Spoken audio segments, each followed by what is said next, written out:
जुग जमाना बड़ा खराब हो गई है। परेशान होके घर वाला लोग जब परेशान हो जाला कहे कि कहल गई इको लैसन बेके अगर शायद तो घर का इज्जत बच जाई और शायद ये तो बिगड़ जाई। लड़की के शादी हो गई, दुल्हा का उम्र करीब 60 बा। अपना ससुरा से जब नैहरा में आइल है भौजाई पूछत दिया का ये ननद जी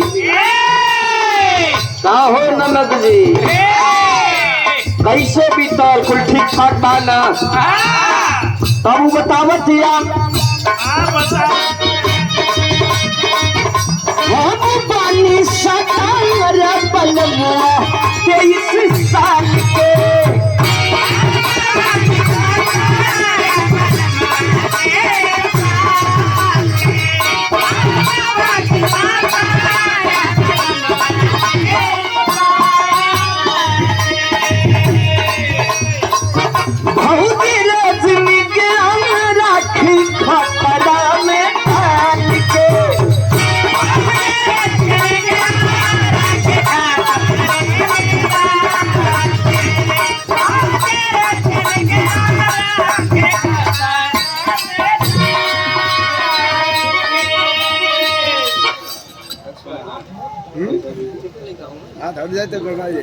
सुना हम बानी सतार बलमुआ 23 साल के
कमरिया दुखई बेलू कर